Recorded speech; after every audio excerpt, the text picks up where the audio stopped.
Welcome back, scholars. I wanted to start the lesson out by saying I really enjoyed reading you guys' informative paragraphs yesterday. I really like how you guys included your focus statement, your details, and you made sure to include your closure or your closing sentence. With that being said, we're going to continue to learn about beaks and how they help birds to survive. So last week, we started reading our text, Beaks. We're going to continue to read our text, Beaks, and learn about 3 new birds and how their beaks help them to survive. A stabbing beak. Herons. A heron also wades, but it hunts differently than a spoonbill. And if you remember, a spoonbill was one of our birds that we talked about last week. It's also on the previous page. A heron walks slowly through the shallows, pausing frequently to study the water.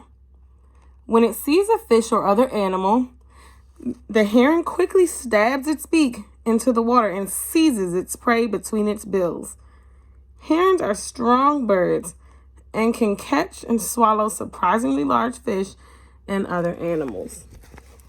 So what did we just learn about the heron and its beak?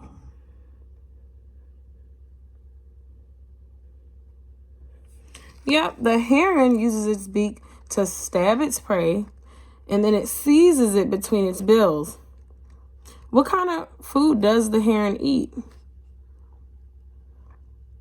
Very good. It eats fish and other birds.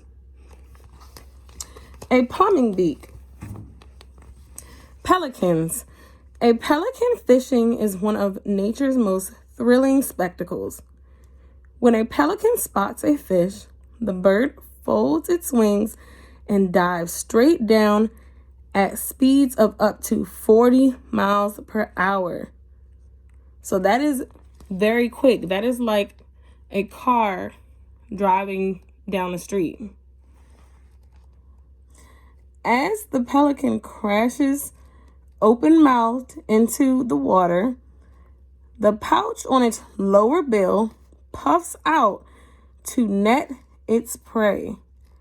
After the water drains from the pouch, the pelican swallows its meal, but only if a sneaky seagull doesn't steal it first.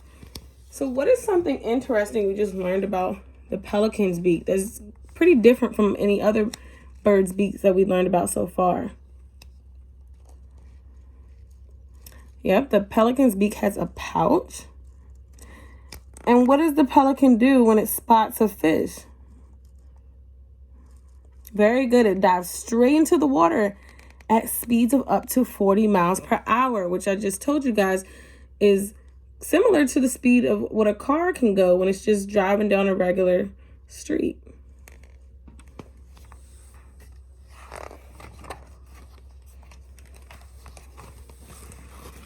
A prying beak.